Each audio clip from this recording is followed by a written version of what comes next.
کہ رسول پاک صلی اللہ علیہ وسلم نے فرمایا کہ اللہ فرماتا ہے انسان کا ہر عمل اس کے لیے ہے مگر روزہ بے شک وہ میرے لیے ہے اور میں ہی اس کا بدلہ دوں گا، اور یہ اس لیے کہ وہ روزہ دار آدمی کھانا پینا اور اپنی خواہشات نفسانی صرف میرے لیے چھوڑتا ہے۔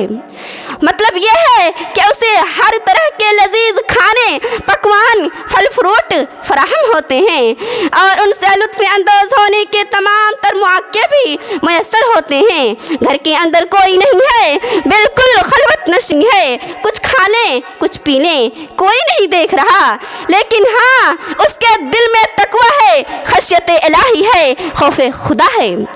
اور کوئی دیکھے نہ دیکھے پر خدا تو دیکھتا ہوگا کا جذبہ موجے جن ہے، پس وہ نہ لذیذ کھان کے قریب جاتا ہے اور نہ ہی اپنی خواہشات نفسانی پوری کرنے کا تصور کرتا ہے، بلکہ طاعت خدا بندی میں بھوک و پیاس کی سختیوں کو برداشت کرتا ہے۔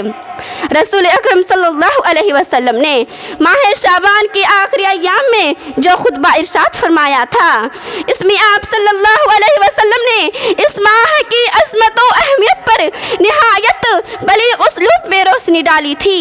حدیث شریف یوں ہے، راوی حضرت سلمان فارسی رضی اللہ تعالیٰ عنہ ہیں کہ رسول پاک صلی اللہ علیہ وسلم نے ماہ شعبان کے آخری دنوں میں خطبہ دیا، فرمایا اے لوگو تمہارے اوپر عظمتوں اور برکتوں سے بھرپور ایک ایسا مہینہ سایہ فگن ہے جس کی ایک رات ایسی محتم بستان ہے جو 1000 مہینوں سے بھی بہتر ہے۔ اللہ نے اس کے روزے فرض اور اس کی راتوں کے قیام کو نفل قرار دیا ہے۔ جو کوئی اس مہینے میں نیک کام کرے گا وہ دوسرے دنوں کے فرض کے برابر ہوگا، اور جو شخص اس عظمت المرتبت مہینے میں فرض ادا کرے گا وہ دوسرے دنوں کے 70 فرض کے برابر ہوگا۔ یہ صبر کا مہینہ ہے جس کا بدلہ سیدھا جنت ہے۔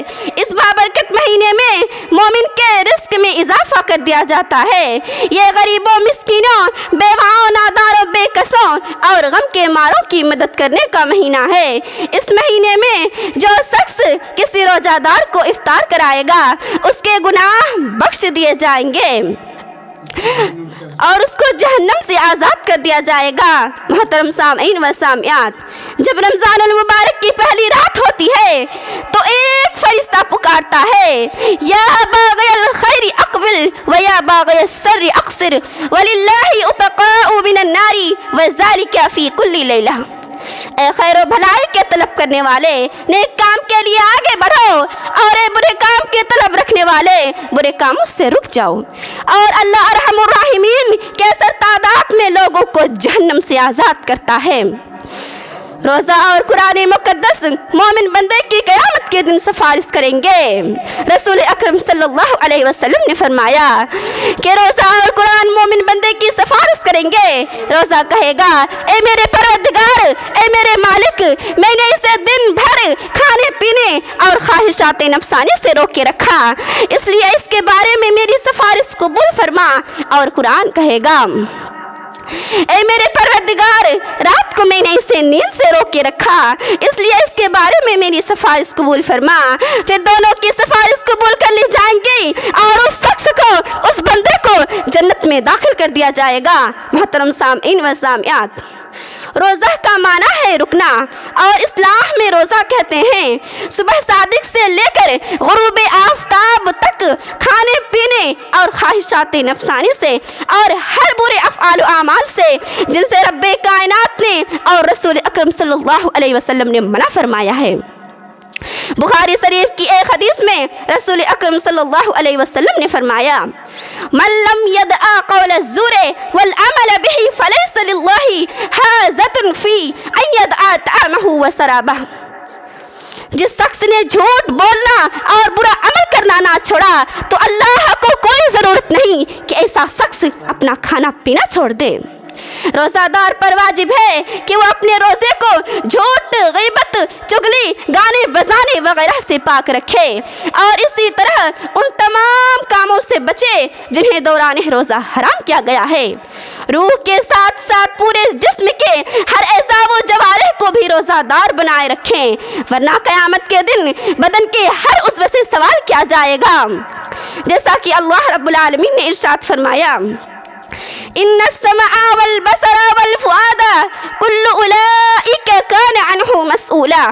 کان، آنکھ اور دل، ان میں سے ہر ایک سے پوچھ گچھ کی جانے والی ہے۔ کان سے بری بات، چغلی، غیبت، گانے بجانے وغیرہ نہ سنیں، آنکھوں سے غلط چیز نہ دیکھیں، دل میں برے خیالات، برے تصورات پیدا نہ ہونے دیں، وغیرہ ذالک۔ محترم اسلامی بھائیوں اور بہنوں، روزے اور رمضان اور روزے سے متعلق آیات و احادیث کے ذکر سے مقصد یہ ہے کہ تمام مسلمانوں کو اس کی اہمیت و عظمت اور تقدس پر ایمان رکھتے ہوئے اللہ اور اس کے رسول کے حکم کے مطابق روزے کا پورا اہتمام کرنا چاہیے۔ راتوں میں قیام یعنی تراویح باجماعت پڑھنی چاہیے، تلاوت کلام پاک، ذکر و اذکار، تسبیحات و تہلیحات میں مشغولیت بڑھا دینی چاہیے، برائیوں سے اجتناب، نیکیوں بھلائیوں کی طرف زیادہ سے زیادہ سبقت کرنی چاہیے، غریبوں، محتاجوں، ناداروں، بے کسوں کی زیادہ سے زیادہ تعاون اور مدد کرنی چاہیے، اور مدارس اسلامیہ کے مالی استحکام کی جانب خصوصی توجہ دینی چاہیے۔ محترم اسلامی بھائیوں اور بہنوں، آج بڑے ہی افسوس کے ساتھ یہ کہنا پڑ رہا ہے کہ اب رمضان شریف کا تقدس ہم مسلمانوں کے دلوں سے ختم ہوتا جا رہا ہے۔ اس ماہ مبارک کے تقاضوں کا کوئی پاس و لحاظ نہیں رہا۔ ارے اسلام کا کلمہ پڑھنے والا، اپنے آپ کو مسلمان کہنے والا، بڑی بے حجابی اور بے شرمی سے ان ممنوعات کا ارتکاب کرتا ہے۔ روزے تو قجا، شراب نوشی، جوا بازی اور دیگر برائیوں میں اپنے آپ کو ملوث رکھتا ہے، حالانکہ ان برائیوں سے اپنے آپ کو کوسوں دور رکھنا چاہیے۔ محترم اسلامی بھائیوں بہنوں، یوں تو رمضان المبارک یہ بابرکت مہینہ صبح قیامت تک ہر سال بار آتا رہے گا، لیکن یہ ضروری نہیں کہ اس کو پانے کے لیے ہم ہی باقی رہیں۔ کیا خبر یہ رمضان المبارک ہمارے لیے آخری رمضان ثابت ہو، جیسا کہ بہت سارے ہمارے بھائی بہن اور مائیں گزشتہ رمضان میں ہمارے ساتھ روزہ رکھ رہے تھے، آج وہ ہم میں موجود نہیں ہیں۔ اس لیے موقع کو غنیمت جانتے ہوئے جہاں تک ممکن ہو حتی المقدور عبادت و ریاضت، ذکر و اذکار، تسبیحات و تہلیحات میں مشغولیت بڑھا دینی چاہیے۔ اب آخر میں اللہ رب العالمین سے دعا کرتی ہوں کہ ہم تمام مسلمانوں کو رمضان شریف کی حرمت، عظمت اور تقدس کو سمجھنے اور اس کے تقاضوں پر عمل کرنے کی توفیق مرحمت فرمائے۔ ہم تمام مسلمانوں کو جہنم سے آزادی کا پروانہ نصیب فرمائے اور جنت الفردوس میں جانے کا حقدار بنائے، آمین ثم آمین۔ بڑا ہی ادب کا مقام آ گیا ہے، بڑا ہی ادب کا مقام آ گیا ہے، مبارک ہو ماہ سیام آ گیا ہے۔ تراویح و شہری و افطار لے کر، تراویح و شہری و افطار لے کر مہینوں کا یہ ایک امام آ گیا ہے، مہینوں کا یہ ایک امام آ گیا ہے۔ وما علینا الا البلاغ المبین۔ والسلام علیکم ورحمۃ اللہ وبرکاتہ۔